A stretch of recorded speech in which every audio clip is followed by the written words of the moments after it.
Hi there, I'm back. Um, so, a couple of things. I hope you're doing well and that you're all staying safe, sheltering in place.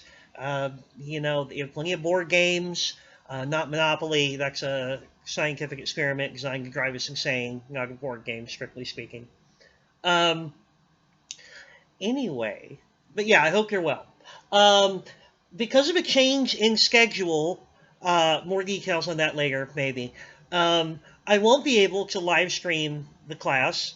I've actually solved the technical difficulty. This is a scheduling difficulty. I won't be able to live stream the class on Thursday, but I will be in the comment threads as you guys discuss stuff. Please use them. I like hearing from you guys. I miss you guys. So, jump in, discuss the readings, so on and so forth. I'll send out an email about the readings for next week shortly.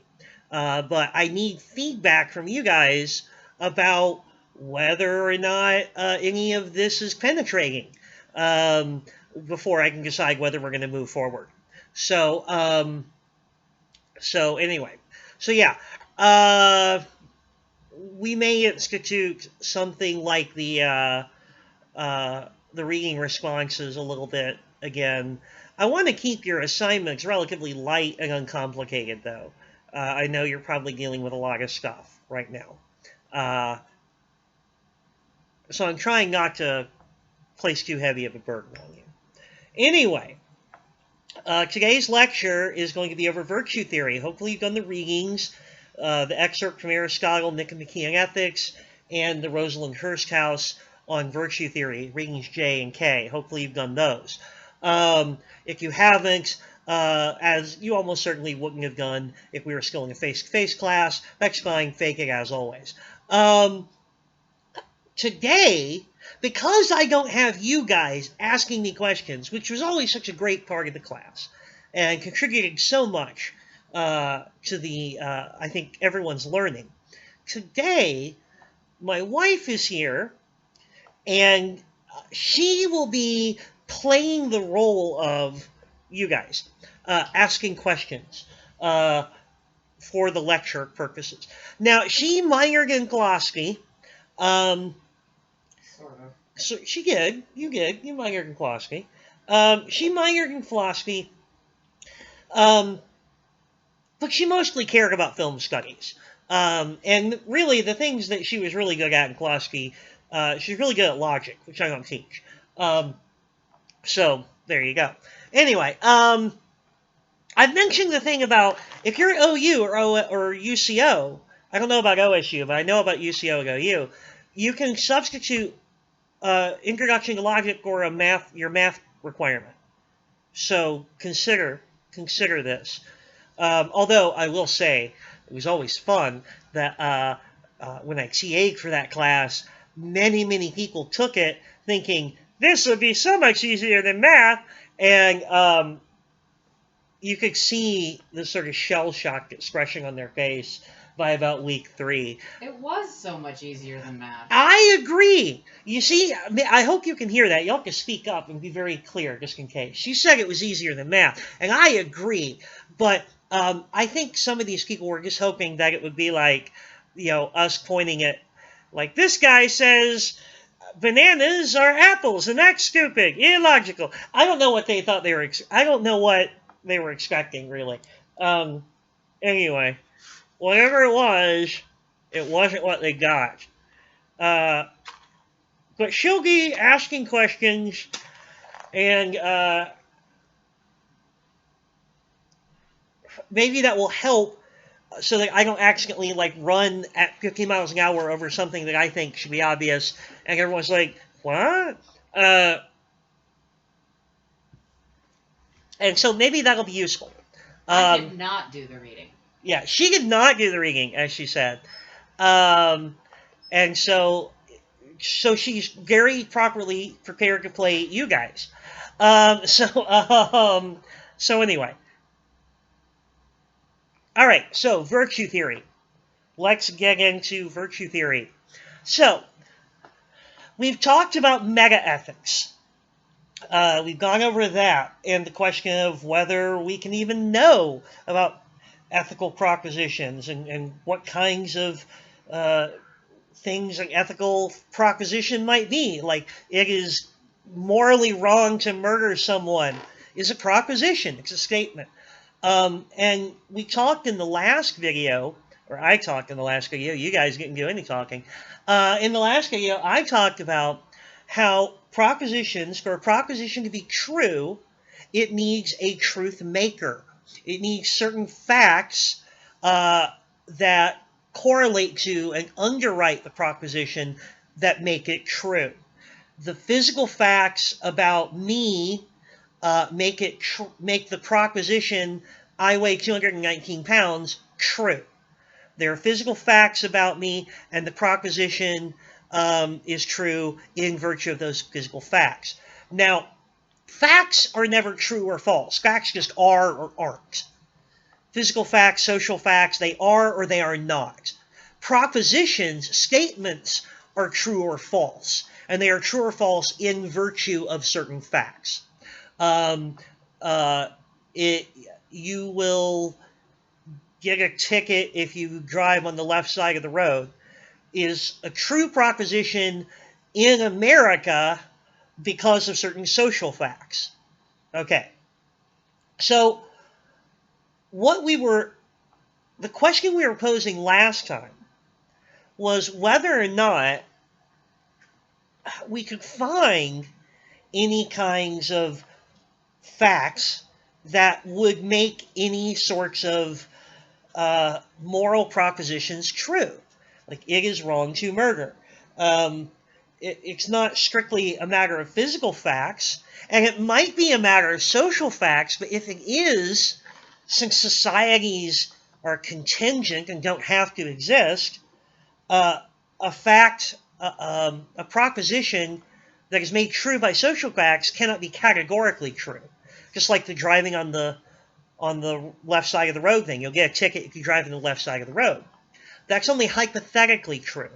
If you're in America, you'll get a ticket if you drive on the left side of the road. That's a hypothetical. And in theory, at least, moral propositions, what's distinct about them, as value claims, is that they are categorical.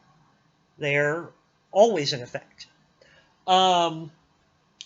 And last time I, and hopefully you also, if you were convinced by me, but I expressed some skepticism about whether any kind of physical or social fact could supply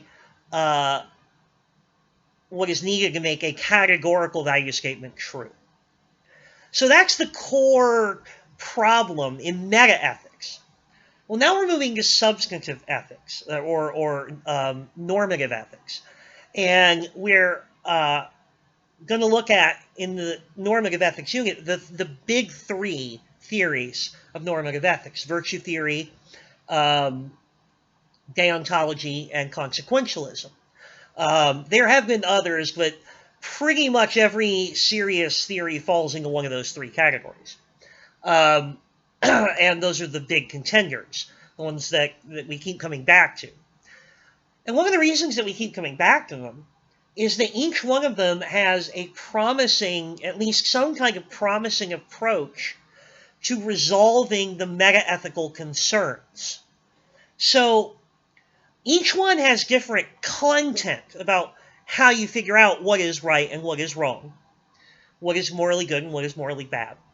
But that content is at least partially conditioned or circumscribed or dependent on the way in which the meta-ethical questions are answered, the ontological and epistemological questions are answered.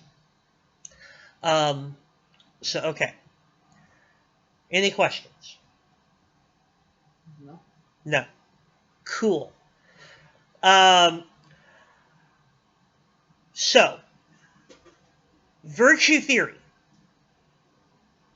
thinks it has a good answer to the epistemic and ontological questions, how we can generate a categorical value claim.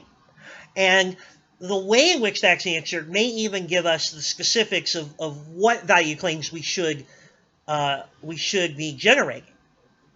All right, so let's first try to talk about the word virtue. Because it's a word we use sometimes. My wife is fond of saying to me, patience is a virtue. Or rather, she says, what do we say?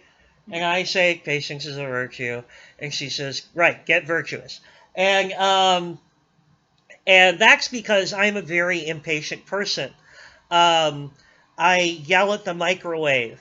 I yell at my computer or the Blu-ray player or Netflix, the cats, drivers, books, pretty much everything when things don't happen quickly for me. I'm not a very patient person. I'm the kind of person who will be like, where are my keys? Screw it! I'll just leave doors unlocked. It doesn't matter anymore. It happens like that fast. So, okay. Virtue is a word that we use a lot, and we typically mean, when we talk about something being a virtue, when we use it or deploy that word in conversation, we're often using it in a sort of just generic sense of saying it's good. Patience is a virtue. It's good to be patient. It's good to be kind or generous or whatever. You can think of all kinds of virtuous behaviors. But virtue theory is using a more sharply refined concept of virtue, wherein we can apply the word to things other than people. And by doing that, we may be able to sort of really unpack the word accurately. So think about what would be a virtue for an object that you might have around. I'm going to pick a pencil because I have it nearby. It's a pencil. For you young people, this is what we used to use to write. My wife looks sad. I've also been banned from saying the youths anymore. She doesn't like it when I say the youths. Are you making a use-mention distinction here? Yes, I am. I'm going to kick your ass. We'll talk about use and mention at a later date. But Google the use-mention distinction, and it will let you get away with a lot of stuff. It's a way philosophers annoy their spouses. Yes. And it's a way that one of my favorite members of the department, I never actually had him for a class, Kimmy did. It's one of the ways that one of my favorite members of the department back at OU used to get away with saying fuck a whole lot in class. So anyway, so I just used it. No, I did, or did I mention it? I think I mentioned it. I mentioned it. Ha! Anyway, I probably shouldn't have done that, but no one else is watching these. You guys probably aren't watching these. Let's be honest. Anyway, a pencil. What are good traits for a pencil to have? Well, it probably needs to be like solid and not bendy. It needs to have graphite in it, or lead as it's incorrectly called. It needs to be sharp rather than dull most of the time. You can do some things with a dull pencil, but ideally it should be sharp.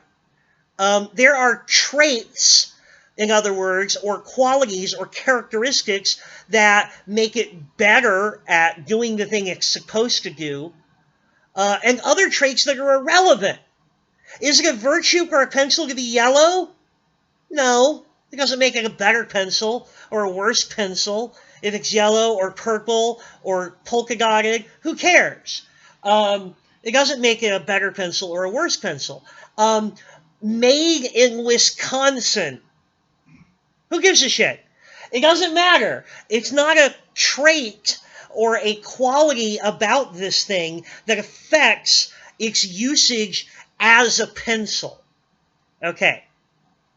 So, the things that contribute to it being a good pencil can be called virtues of the pencil. It is a virtue of a pencil to be sharp, to be solid, to have graphite in it, I mean, that's a really make or break virtue, right? If it doesn't have any graphite in it, you're kind of hosed. It is a virtue of Mountain Dew, a Mountain Dew bottle, to be filled with soda rather than brake fluid. Some of you will say, what's the difference? And that's fine. You are all missing out. Admittedly, chemically, there isn't a lot of difference. But when in doubt, just drain your... No, I shouldn't say that. I will get in big trouble if I tell you to drain... Okay, so I've been given a bottle of water, and my Mountain Dew has been confiscated. Be careful with that, or you're going to shake it up and you'll lose the quiz. My Mountain Dew has been confiscated, and I've been handed a bottle of water because I've been getting fainty lately. Stress, lack of sleep, and not drinking enough water have contributed to a few fainting spells. So anyway. I didn't know you had that. Oh, sorry. Water! It is a virtue for a bottle labeled water and filled with a clear liquid to be filled with water instead of some kind of acid or poison. So anyway, virtues are qualities that are related to something being good at what it is, being good for what it is. These qualities are indexed to the purpose or the nature of the thing. So, for instance, a car, it can have a lot of qualities, like how many people it carries, what gas mileage it gets, how fast it accelerates, top speed, durability, things like that. And only some of those may matter in terms of making it an excellent car, a good car, depending on the role it's supposed to play. Excellent gas mileage and the ability to carry a lot of people is great for a family car. Probably not super important for a NASCAR. Just not something... it's like, how do you feel? You lost your 40-second race. Yeah, I've got the best gas mileage of any driver out there, and I'm proud of that. I mean, nobody gives a shit. It's not relevant to being a good NASCAR. Yes, I keep looking over there to see if she's laughing, because that's how hungry for approval I am. I mean, I know I'm funny as a sort of metaphysical truth, but I still like for other people to know it. Anyway... So, alright. Virtue, then, is a quality that makes something good at what it is. We'll often hear virtue related to excellence. For something to be an excellent kind of what it is, excellent thing of its kind,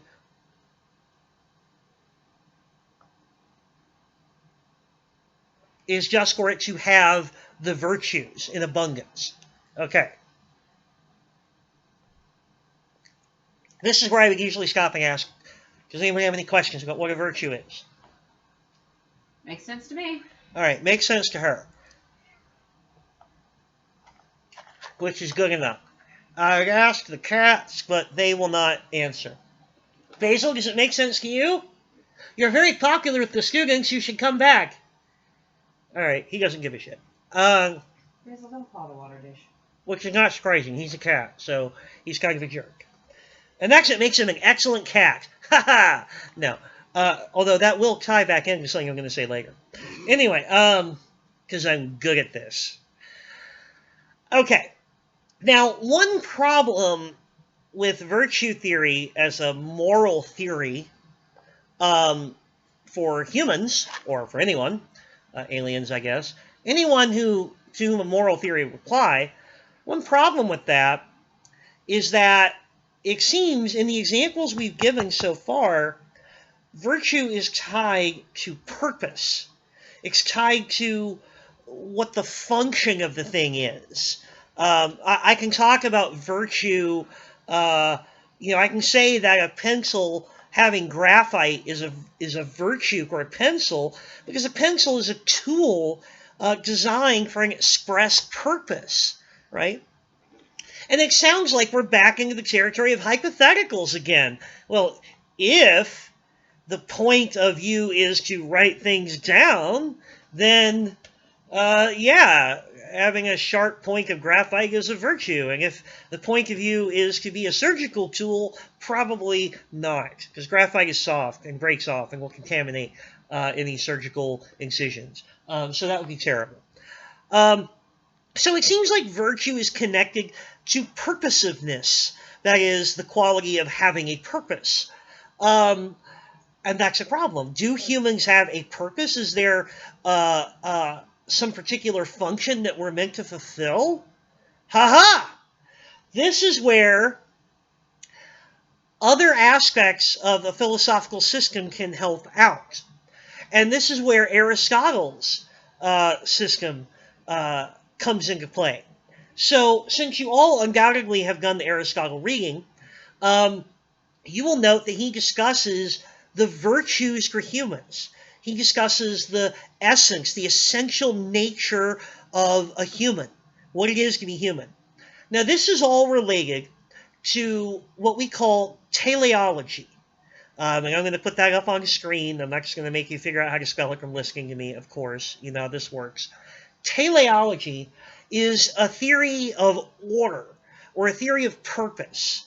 In the broader sense, it's a theory of ends or goals, but people refer to it specifically, use the term specifically to refer to the idea that the universe has some kind of order to it, and that everything in it, there's a point to it being there, that there's an essential nature that determines why it's there and what it's for, and so on and so forth. Now, Aristotle had, through other arguments, established his idea that there was a purposiveness, a teleology to the whole universe, which means that there is a teleology to humans, a telos to humans, that is a purpose to humans. And that means there is a right way and a wrong way to be a human. That means he can bring in virtue to how it applies to humans, and discuss the idea that there are qualities that make us better at being humans and worse at being humans, because there's a right way, a right and a wrong way to be human. So my wife just sprayed Elias. He's not yet making an appearance on camera, but you've seen me spray him many times. Now she has sprayed him. So you may never see him. But at least he's not screwing up things that he's not supposed to. So, okay. So Aristotle's virtue theory is a moral system that says you should do this and you shouldn't do that. You should be this way. You shouldn't be that way. And it's based entirely on his teleology, the idea that humans fit into a grand scheme of the universe, and that there are things that we are supposed to be and not supposed to be doing. So this answers what kinds of facts might make moral propositions true. It's morally wrong to murder, or to phrase it in a way that's more amenable to virtue theory, it's bad to be a murderer. Bad to be a murderer is a proposition that is made true, according to Aristotle, by just brute cosmic facts about the order of the universe and the essential nature of humans and things like that. So we've resolved that. We've resolved the ontological question, at least. Now, I mean, his arguments for why we should believe that there is an order in the universe are probably bonkers. We're not going to go into them here. I don't have time to do a whole metaphysics class. I just want you to be aware of them. And his arguments for how we get the epistemic access to that is completely nuts. And if you want to know it, take my history and philosophy of science class, because we spend a good deal of time talking about Aristotle's epistemology early on in that class. But we don't have to do that here. We just, for the purposes of the unit here, what's important to know is that Aristotle basically had a kind of rationalist epistemology, where he thought you could just deduce truths about the universe, different from Plato's, but still a rationalist epistemology. And that means that he feels very confident, very certain about these assertions of order and logic in the universe, and about what role humans play in it. Okay. So, any questions on teleology? Okay. She's saying no. Maybe just because she wants to go on with this. But that, again, means that she's doing an excellent job of portraying you guys. Anyway.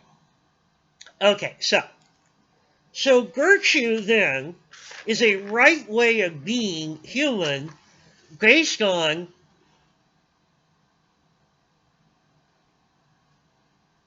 how humans fit into the grand cosmic scheme of things, at least as far as Aristotle is concerned. Now, what does that mean, though? What would be the virtues in that case? What would be virtuous? Well, that's going to depend on what you think the grand cosmic scheme is and how humans get into it.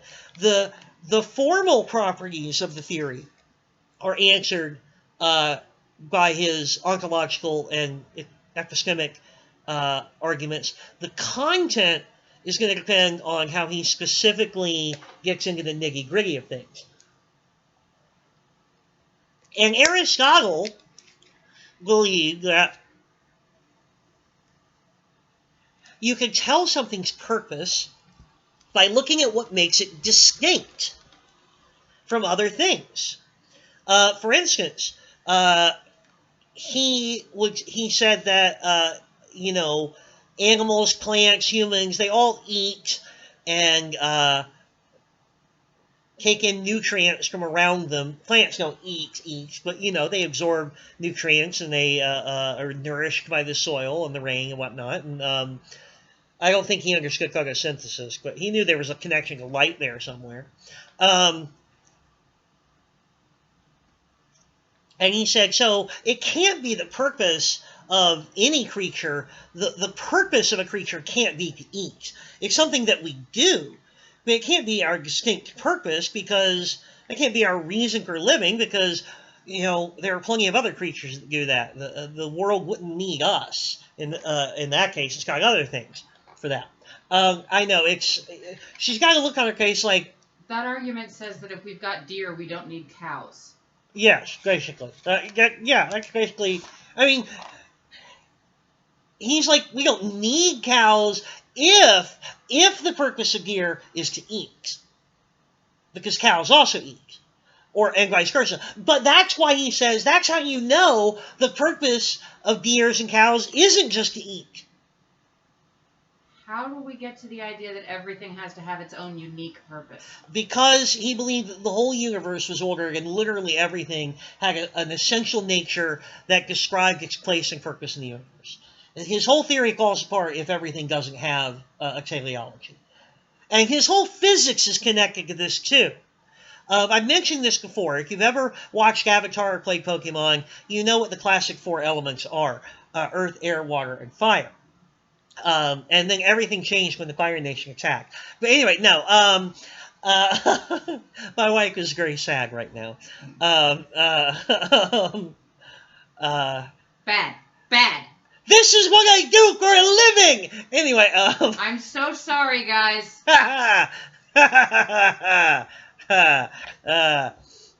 I will now do Katara's entire prologue from... No, all right, focus. Okay. Anyway, as I was saying,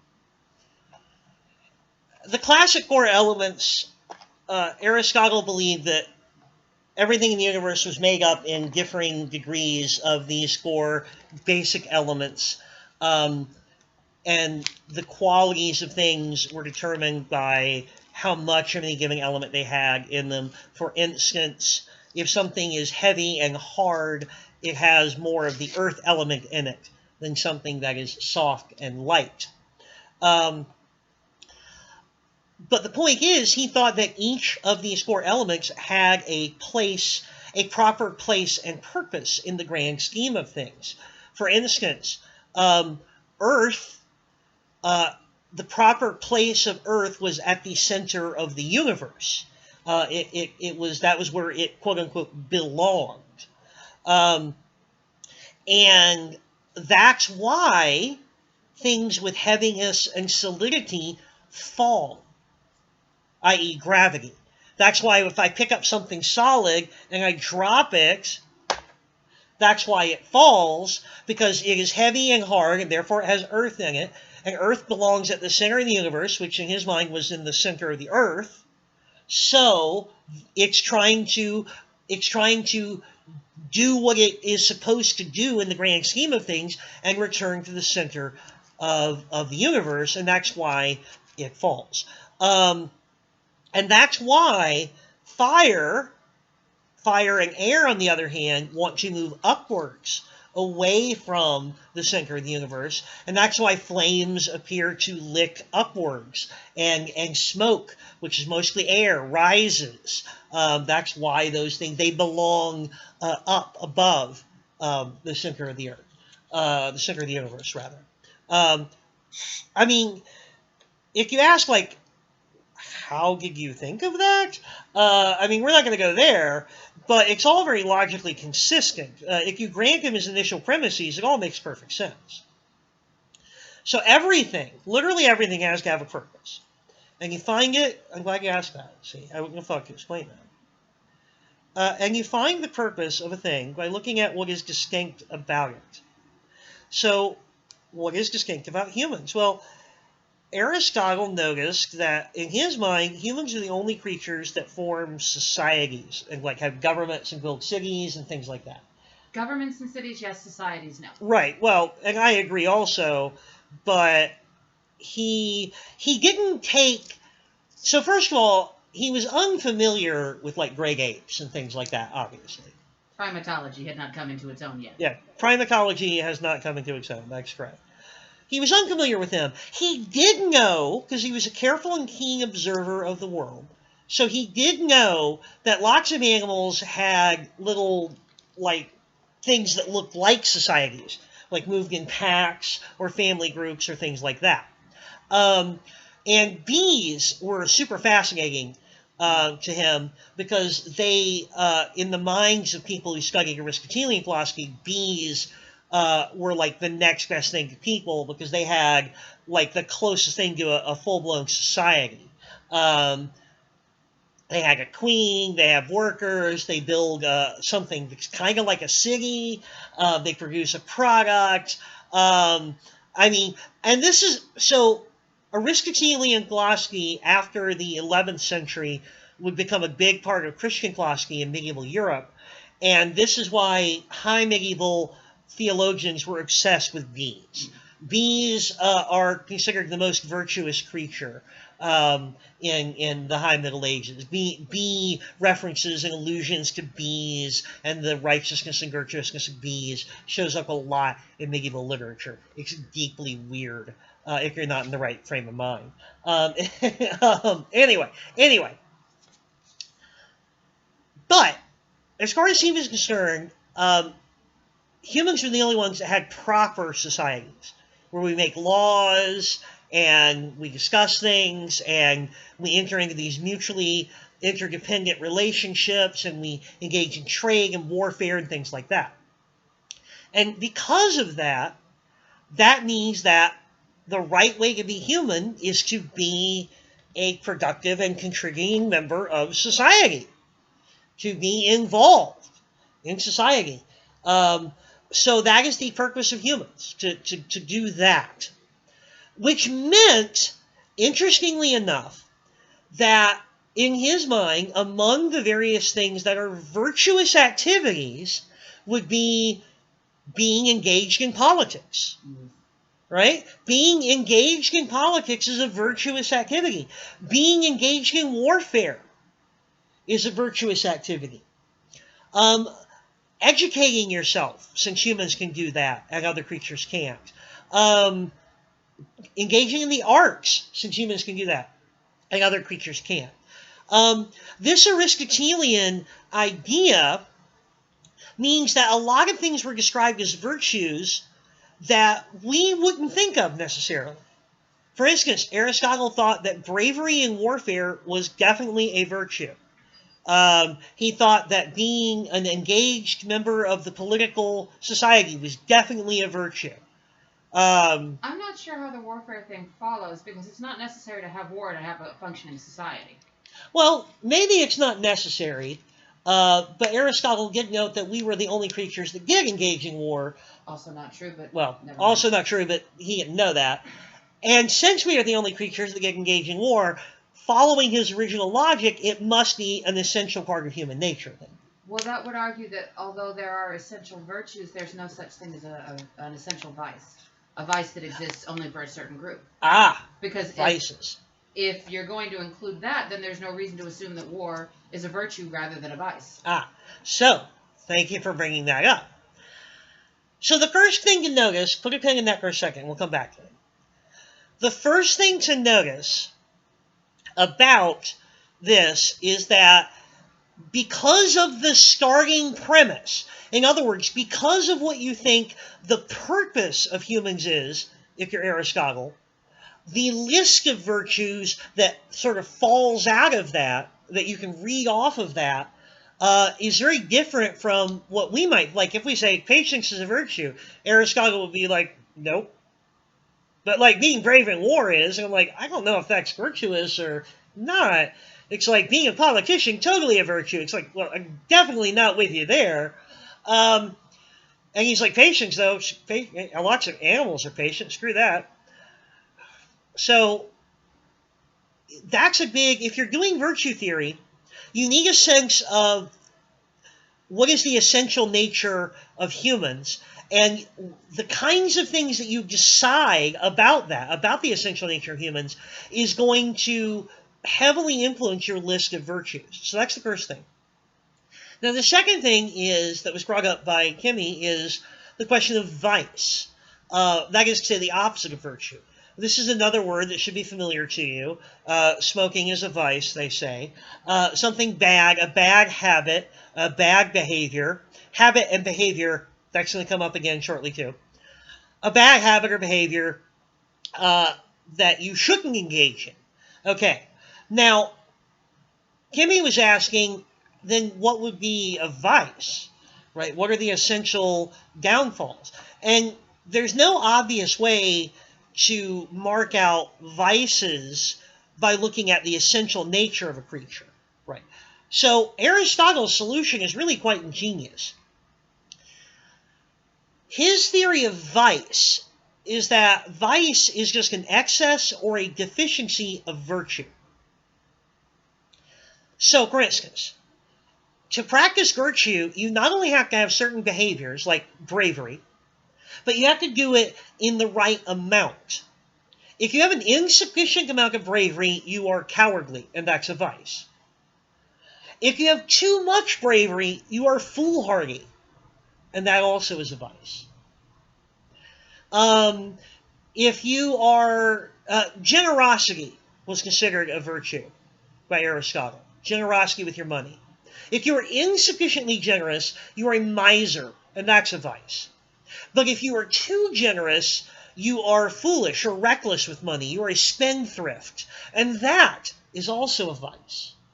So for Aristotle, virtue was not just doing the kinds of things that are distinct to humans, but doing them in a way that does not either undershoot the mark and thus mean that you're not really being human enough, you're not really doing enough, or overshoot the mark and become detrimental to yourself and other people. So he had a really quite an ingenious solution to this, because you're absolutely correct. She's absolutely correct to point out that his approach of using essential nature, the distinctive nature of humans, to mark out virtue leaves us no room to specify vices, which means we either have to drop them completely or come up with some other way of thinking about them, rather than like what are the essential vices of humans. No, Aristotle's like, I got you covered. It's just either not doing enough virtue or doing too much virtue.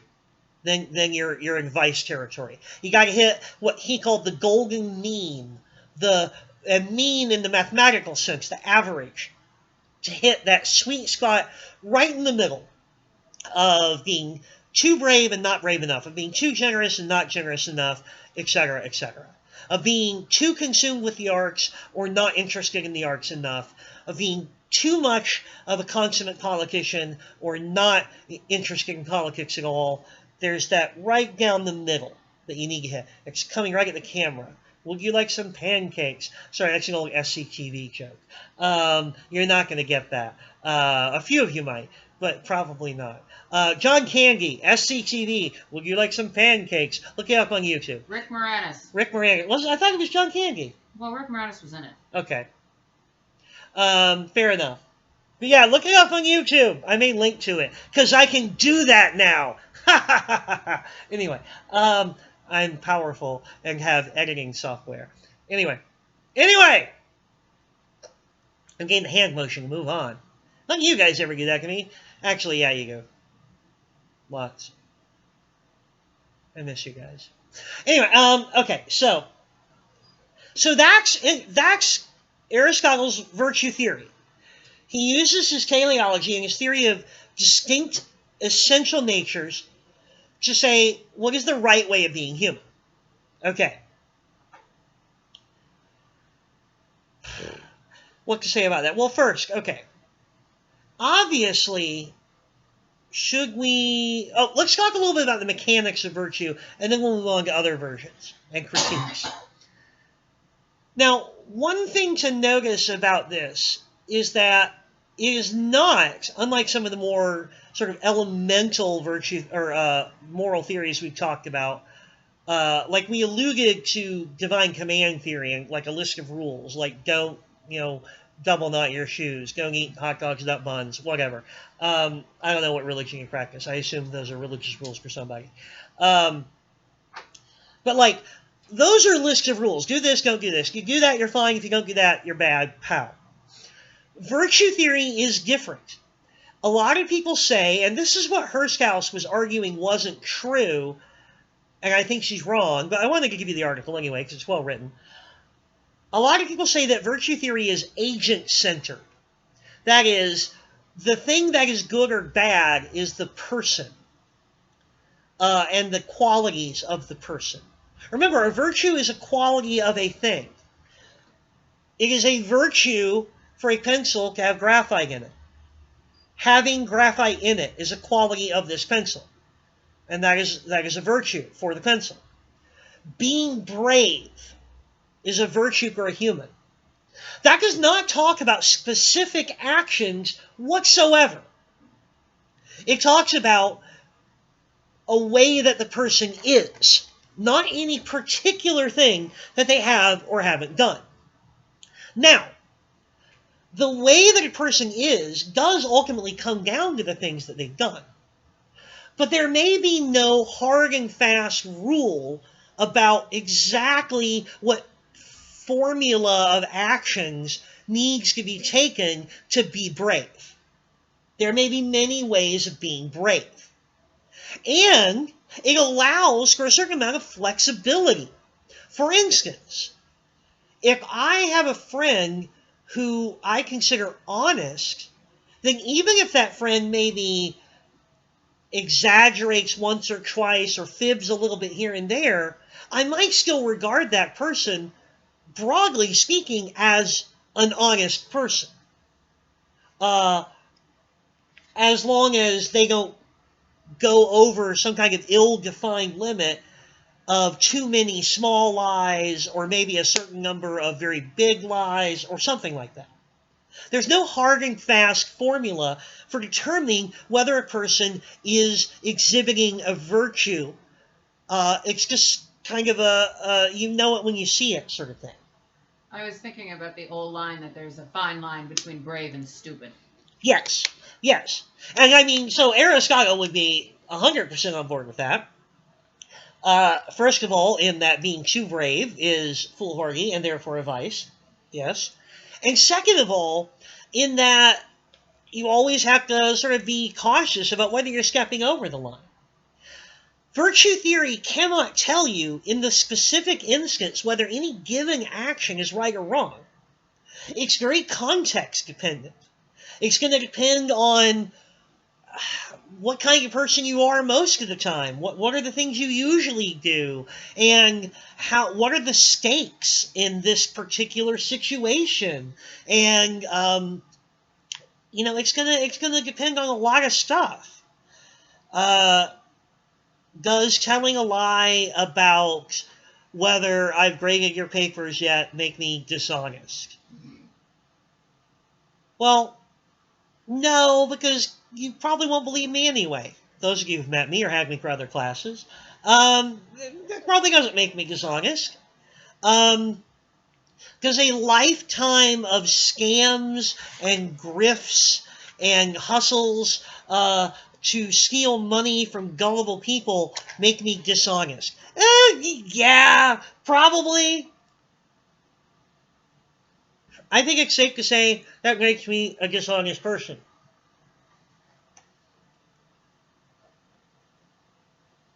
If you are otherwise an honest person, just telling your child a bedtime story, or telling your child, I checked in the closet and there was a monster, but I made it leave. Does that make you dishonest? I don't think so. Because kids don't matter anyway. No, that's the wrong lesson. Kids aren't human. No, they're kind of like pets. No, I'm kidding. And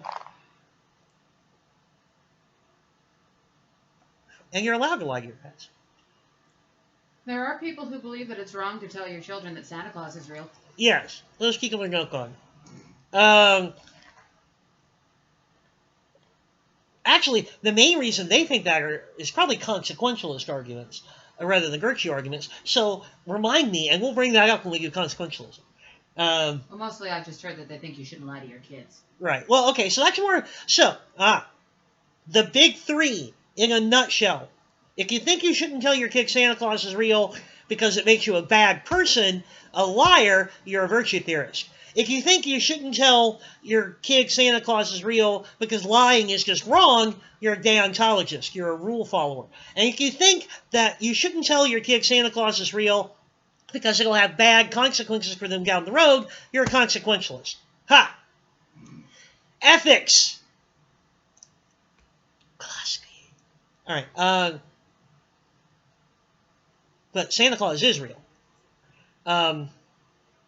What? He is. Santa Claus is a functional role. Anyone who puts on the suit and gives out presents is Santa Claus, by definition. So he's real. He's a social construct. Ha! She's looking at me like she doesn't buy this. I refer you to Steve Ellis, whose theory that is. Yeah, because I've never argued with him.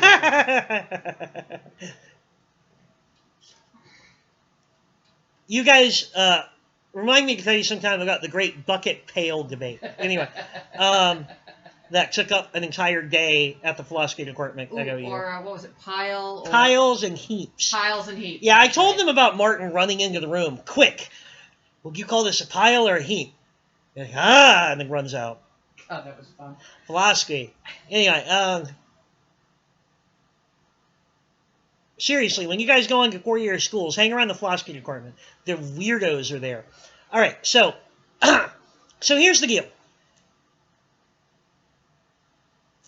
So that's the basic logic of virtue theory.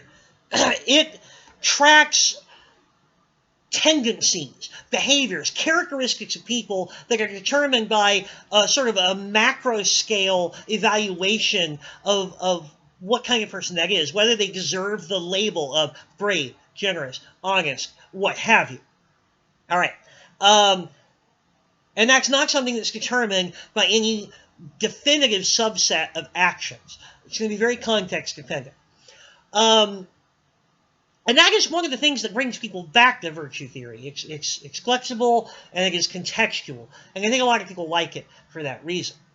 But it also depends on the idea that there is some kind of essential nature to humans, and that we are either fulfilling or failing to fulfill that essential nature. We are fulfilling that essential nature by exhibiting the virtues.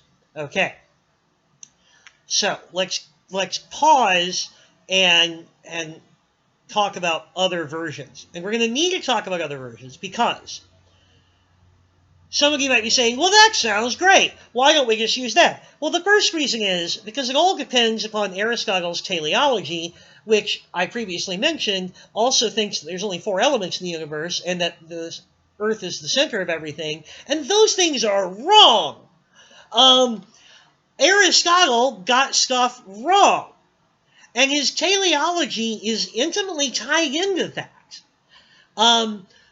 The problem, virtue theory as a concept may be good, but Aristotle's virtue theory in specific is irrevocably, inextricably linked to a very questionable set of metaphysical arguments that we absolutely should not buy. They're just not persuasive at this point, because the metaphysical arguments ground out in assertions about the physical world that are just clearly false. Aristotle's metaphysics led him to believe that larger objects fall faster than smaller objects. It led him to believe that if you threw an object, it would remain in motion with its full inertia until it hit something. I mean, there's just a lot of stuff that Aristotle got wrong in his physics. Anyway, and some of you might be saying that is the first law of motion, and I'm like, yeah, but he's talking about like an object here on Earth, and he's not talking about wind resistance. Like, he literally thought that was the physical result. Anyway, I don't know why he didn't notice that it wasn't, but whatever. So Aristotle's virtue theory in particular is right out. Another good reason, by the way, is that, like, Aristotle thought that women could not be virtuous. Not fully. I'm about to say something very rude. Yeah. You know why? Because they couldn't engage in politics. And it's like, no, well, I mean, a reasonable person might go, well, then we should change it so that women can engage in politics. He's like, no, we're totally right to exclude women. They can't be virtuous. It's like, isn't that... Anyway. Aristotle's a dick. That's he's terrible. We don't like him. Okay, so what were some... But virtue theory lives on beyond Aristotle. One of the most fascinating developments of virtue theory to come out of the Hellenistic world, that is to say, the world that was not Greek in specific, but influenced by Greek thought, is actually a virtue theory that is found all over the Western world nowadays. And that is Christian virtue theory. Now, Christian virtue theory was given an explicit formulation as virtue theory by Thomas Aquinas. Well, Aquinas was also in natural law. He kind of hedged his bets. The point being, it was given an explicit formulation by Thomas Aquinas, but you can see a perfect example of it in the Sermon on the Mount, the section that's called the Beatitudes. Blessed are the meek. Blessed are the humble of spirit. Blessed are, I don't remember the rest. Blessed are the cheesemakers or whatever. That's funny if you've seen Life of Brian. Anyway, whatever. The point is, the Beatitudes, the section of the Sermon on the Mount with the blessed are, it's telling people how to be a good person. It's literally saying these are the kinds of traits or qualities you must exhibit. In other words, it's doing the same thing Aristotle did, but it's doing it from a different conception of the purpose or essential nature of humans. In the Sermon on the Mount, the background assumption of the purpose of humanity is to play a role in God's plan of salvation and blah, blah, blah. Yada, yada, yada. I'm not sure I'm supposed to yada yada yada Christian theology, but I just did, whatever. The point is, the point, the point is, she's looking disapprovingly at the cat, who is currently running back and forth in a manic fashion. Perhaps she doesn't like virtue theory. Will you be happier when we discuss gay ontology, Elias? That's Darian. That's Darian? Yeah. Well, he doesn't usually get the rips. Although he was playing with Elias's ball earlier today. Yeah, well, he was just in one of the kitchen cabinets, so. Anyway, okay. Well, calm down. Well, I know Darian doesn't like gay ontology. Anyway, where was I? Oh, right. The background assumption is that humans have a role to play with regard to salvation and so on and so forth. But notice that aside from changing that background assumption, the logic of virtue theory is identical. You change out Aristotle's weird teleology and concept of how you find the essential nature of humans by looking at what they do that no one else does. You throw that overboard and come into it, oh no, I know what the essential nature of humans is. It's based on the fact that they have a soul granted them by God and blah, blah, blah. But then from there, you just proceed on in the same vein as Aristotle did. By saying, okay, now that I know what the essential nature of humans are, I need to figure out what the behaviors they need to exhibit to fulfill that purpose. Yes? Well, if you're calling Christianity a virtue theory, then... That part. I was going to say, how does that tie in with the whole Ten Commandments bit? That's gay ontology. So, one religion, two theories? At least two. There's lots. Christianity, I mean, so first of all, the Ten Commandments is a divine command, gay ontology, that comes out of 6th century BCE Israel, or Israelite culture. And so they are still firmly rooted in the transactional religions of the Mesopotamian style, which were very much in a rule-following kind of mode. The virtue theory that we see coming out of the Sermon on the Mount comes out of 2nd century CE Levant, which is a Greco-Roman culture and has a whole different intellectual background. And so these are fundamentally incompatible moral theories that have been sort of smooshed together. I mean, there's a reason why you can get just about anything you need, morally speaking, out of the Bible if you look at the right parts. But yeah, it is different. It is absolutely different. So, I mean, it's good that you highlight that. But this is a virtue theory. And notice, of course, the role that for people who take a more virtue-oriented approach to interpreting Christian theology, notice that oftentimes they will emphasize the role of Jesus as the perfect man, he who is without sin. And it's why the people who are in that mode of Christian theology do need to emphasize the humanness of Jesus, is that he was a perfect human. He was partially divine, but he was a perfect human, and that's because he perfectly exhibited the virtues that exemplify the essential nature of humanity. Right? So you see the connection there.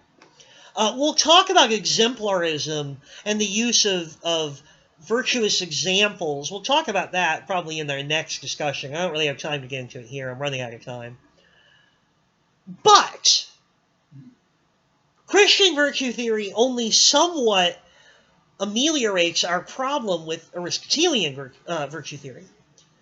To take on board Aristotle's virtue theory, we have to buy into his teleology, his picture of what the essential nature of humans is.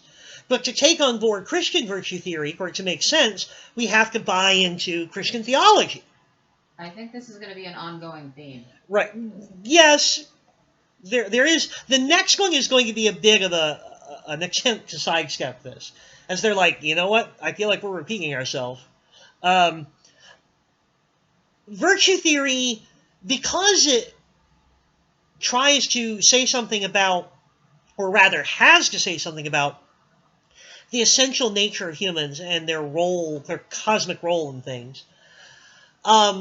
Because of that, it almost always involves buying into some larger metaphysical picture of how the universe operates and what's out there and what exists and so on and so forth.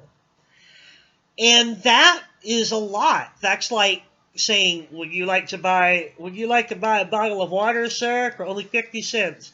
And I say, yes, I would. Like, all right, but you can only get the 50-cent bottle of water deal if you also purchase our set of 27 dance lessons for $2,000 and the 50-cent bottle of water. And it's like, oh shit, there's like this huge extra purchase you have to make.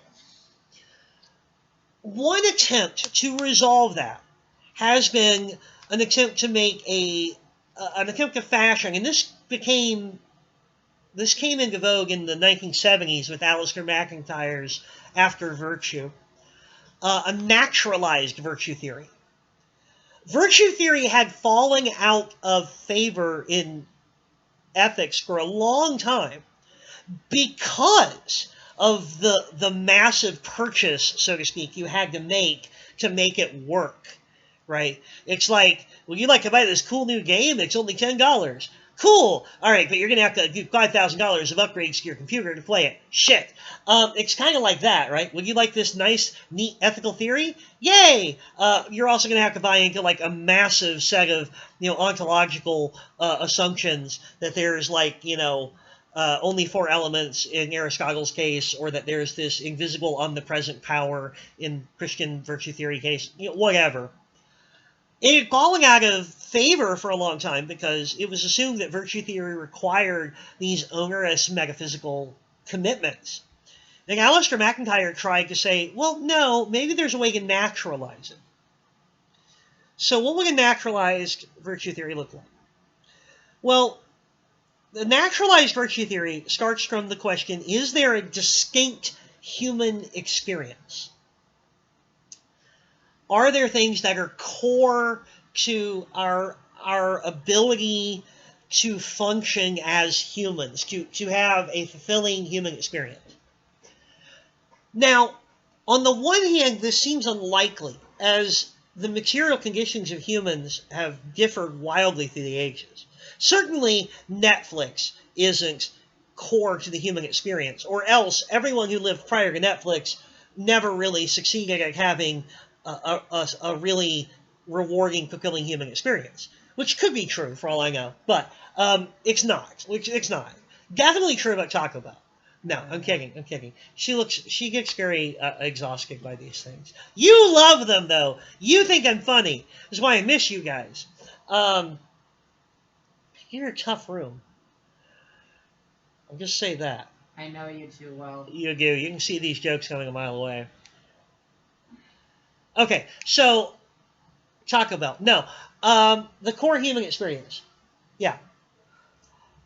But it's not a completely wacko idea. Because I think there are some things that we can look at that we have a sense that humans have always kind of chased after. They've always wanted.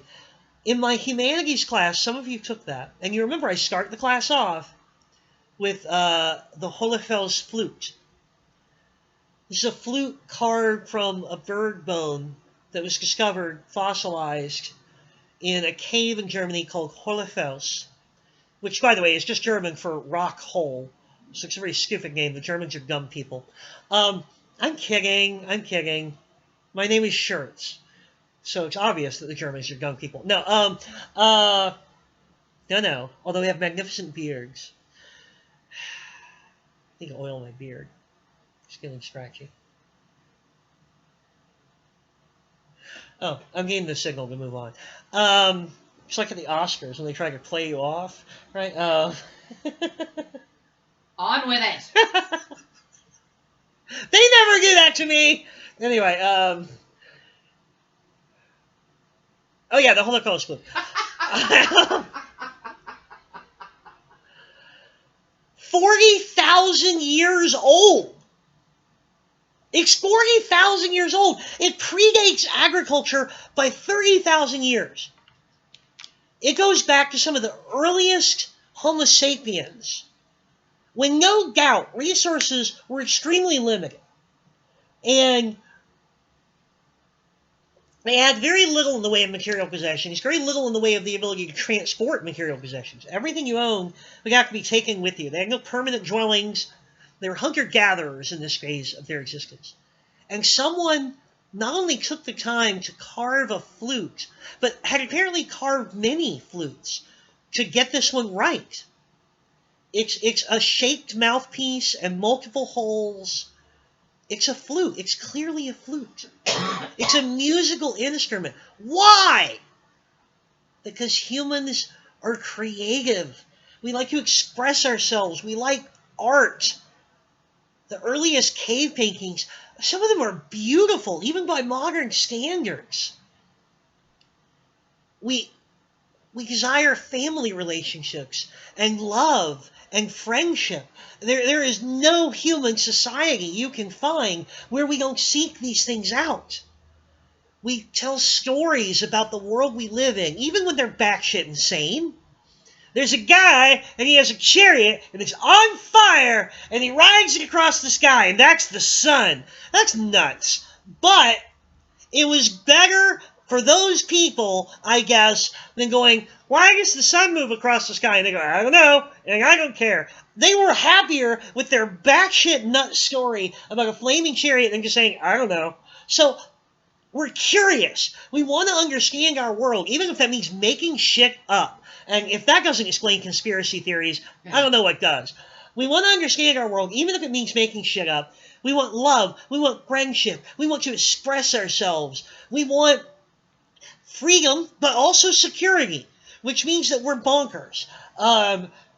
We like companionship to the point that we took wolves into our communities and turned them into wiener dogs over thousands of years. There are things that are common to the human experience from the very earliest humans through all of humanity. There are things that are just core to who we are. That's the argument anyway. And if we buy that there is a core human experience, just in virtue of what we are, then maybe there's a virtue theory that doesn't require taking on these massive metaphysical commitments. Maybe we can say there are certain ways of being that make the core human experience more available to you and your fellow humans. That make the core human experience more available, full stop. Being sociable, being kind or reciprocating kindness, the kinds of pro-social behaviors, curiosity, but not gullibility, cultivating your sense of self-expression, your sense of identity, so that you can express yourself. Maybe these are virtues. Maybe these are things that can be morally good. So where does that leave us? If naturalist virtue theorists are correct, there is a virtue theory available that does not require buying into some cosmic scheme of the universe. We can just look at humans and human history and get a virtue theory out of it. There's still a lot of argument and work left to be done about the nature of the core human experience and what would then qualify as a virtuous behavior. But we've at least got traction on the problem. Now, the one remaining, possibly devastating objection, and if some of you are thinking it and yelling it at the screen, that's fine. Some of you may be saying, this is still a hypothetical. If you're human, it's good to be kind, sociable, pro-social, creative, whatever. Okay. There's a couple of ways to answer that. First of all, stated in that fashion, that's an objection that applies to all virtue theory. If you're human, it's good to be meek, humble, whatever, in Christian virtue theory. If you're human, it's good to be brave, what have you. One answer for that objection is that the domain of morality only encompasses humans.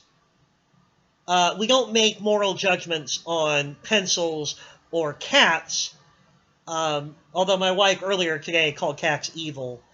I believe she was being metaphorical, but maybe not. She's like, One way to answer that is saying that morality is only something where we talk about humans. So for the purposes of a discussion about morality, it does apply to every member of the domain of discourse. This is something you will learn if you take logic, where you talk about the domain of discourse. There is no one else that the hypothetical could apply to, and it does apply to everyone that it could apply to, so it is categorical by any reasonable logical definition. So once we find aliens, there will be new discussions. Yes, once we find aliens, there will be new discussions. Maybe we can reframe it as a virtue theory for all sentient life, but that would depend about trying to figure out whether there's a core sentient experience.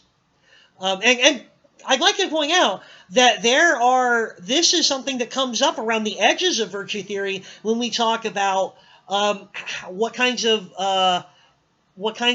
obligations or moral, how we should morally behave towards things that are right on the borderline of sentience, like chimps and dolphins and stuff like that.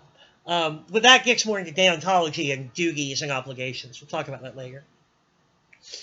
So one answer is to say, look, it is a categorical for any reasonable definition of categorical. That there is a good, something that we should value if you're human. And guess what? You are. So suck it up. This is something you value all the time. And you should value all the time. You're stuck with it. Another way to answer that obligation is to, and this is something that we can identify as constructivism. Another way to answer that is to bite the bullet and say, no, it's not categorical in the strictest sense, but it's as categorical as we're going to get. So a hypothetical that applies whenever you're human may not be technically categorical, but it's still always in effect since you're always human. So it may not be morally good in the truest possible sense, but it's like the next closest thing to moral good that we're going to get. So at that point, we're splitting hairs, and who cares? And who gives a shit? So, okay. The last objection is the more serious one, I think, than the objection about categoricality. And that is, and this has been raised every semester. I've got at least one student who thinks this. And this is either a disagreement about what the core human experience is, or a simple denial that there is a core human experience. That we all forge our own experience, and it is unique, and that we cannot really derive a list of virtues that's going to be applicable to everyone. Some people advance a strong version of this argument, and they say we're all completely unique and special. And I think that's probably bullshit. No one is as special as they think they are when they're teenagers. Everyone's like, I'm unique and no one understands me. Now imagine I want to figure out if I can put a graphic in this of a chorus of people all saying, I'm unique and no one understands me. If I can, I'll do it. But if I can't, just use your imagination. You're special just like everybody else. Ha ha. Anyway, so, I don't buy the strong version of that argument. But the weak version there might be some traction with the weak version, which is that while there's a lot of overlap in human experiences, that there's enough difference that either we have to sort of circumscribe the virtues to things that would be virtuous, that would be essential to the core human experience throughout time and space, or we have to allow that some things may come onto or drop out of the list of virtues in different contexts, in different societies, in different as humans develop and society changes and things like that. New virtues may emerge and be added on to the list of core virtues, or other things may drop off of the list of virtues,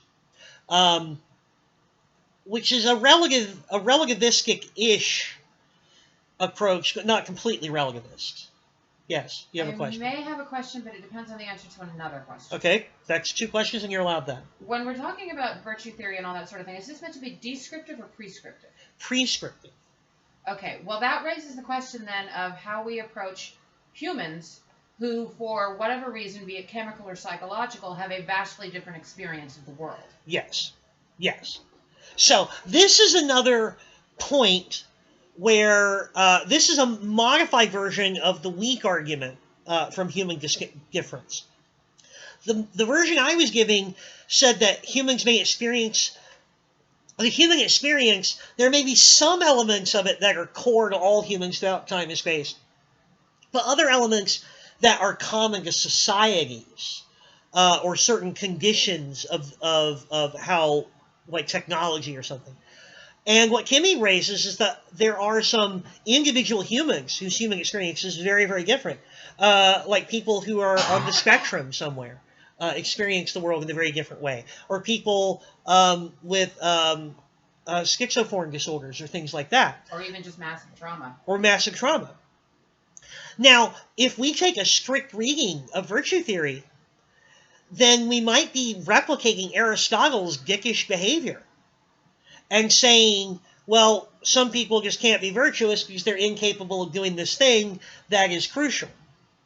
But the worry on the other side is that if we say the virtues are relative, not just to society, but to the individual experience, which is closer to the strong version, it doesn't say that everybody is unique, but that there are individuals whose unique experience must be accounted for, well, then it starts to look like we're just totally virtue, and therefore morality starts to look like it's veering towards total subjectivity.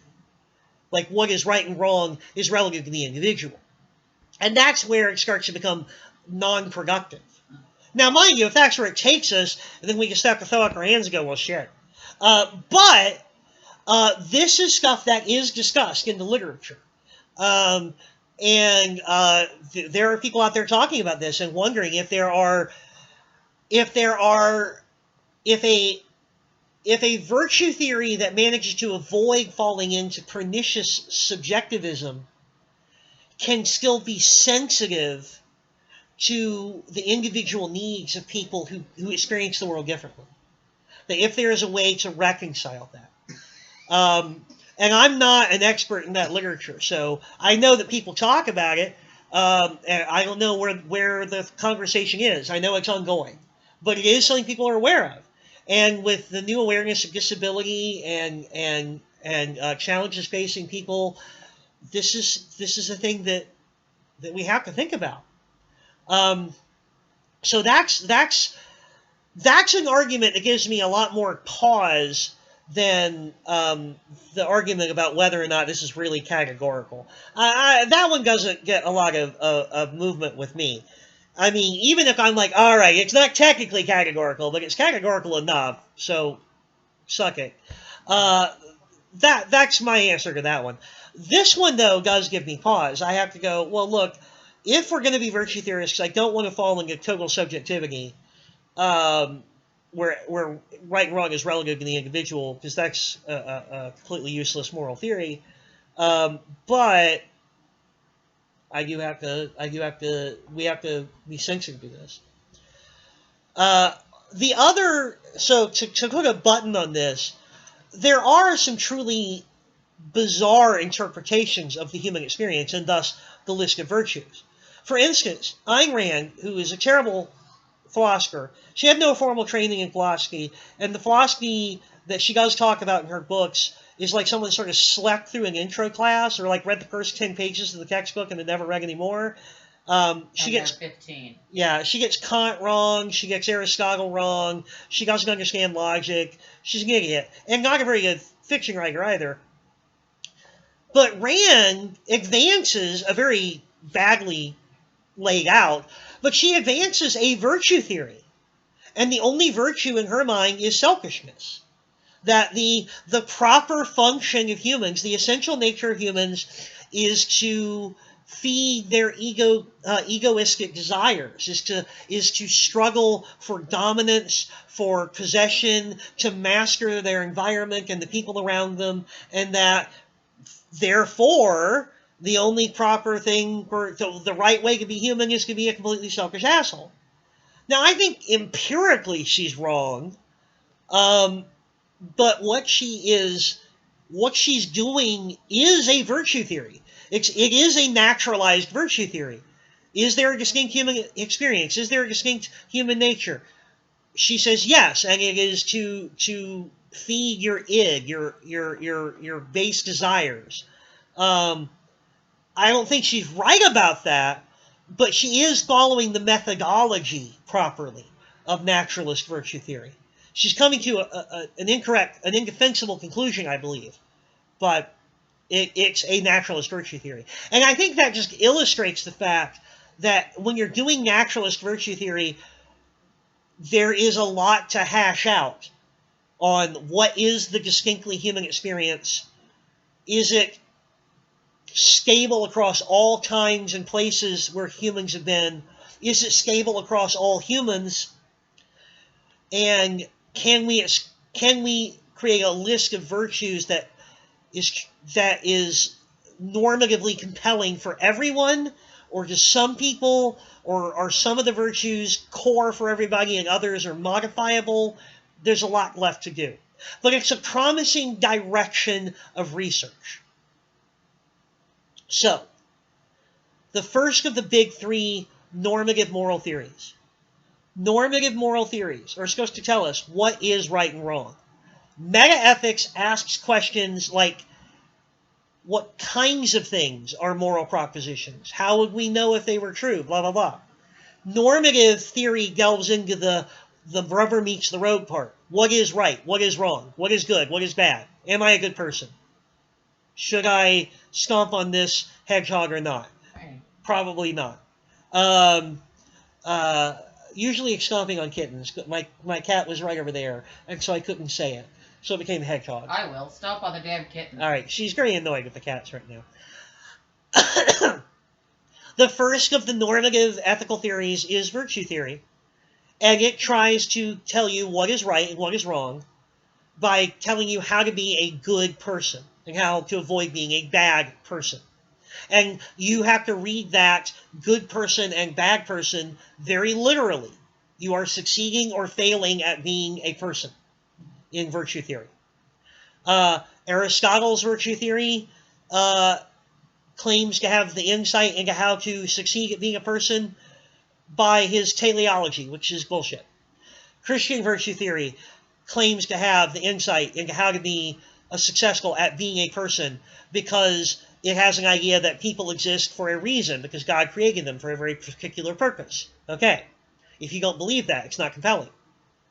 And naturalist virtue theory tries to say the best way to be a person is to, how to figure out the best way to be a person is to look at what defines us as people. Like, what is the core human experience? What are the things we all seek as humans? And if there are behaviors that facilitate that, those are then therefore, by definition, virtues. Have we got a definitive list? No, not really. There are lots of lists out there. Aristotle's list of virtues is different than the list of virtues from the Sermon on the Mount. Naturalist virtue theories vary wildly depending on what you think of as the core human experience, and how you answer some of the challenges that we brought up of relativism and subjectivism. But the general idea is there's a right way to be a person. These behaviors are how you do that. And you can succeed or fail by being more or less in the zone on those behaviors. No particular action is good or bad, except insofar as it would push you in or out of that category of being honest or meek or brave or whatever. So, okay. Any final questions? Nope. She says nope. I'm assuming she speaks for you. If you have questions that Kimmy did not telepathically pick up on, please post them in the discussion forums. I know that most YouTubers say like and subscribe, but I disabled the likes, and I don't care if you subscribe, because I'm not in this for the money, and there are no commercials on this. Are there commercials? I have YouTube Red, so I don't see any commercials. If you watch my videos, are there commercials? Are people making money off this? Who's making money off of this? Why would anyone make money off of this? My God, I don't know. Subscribe anyway. You're in the class. All right. Have a good one. Be well. Take care. I'll talk to you soon. Or at you, I guess, is a more accurate description for what's happening here. And no cats showed up this time. They're going to be very disappointed. Bye.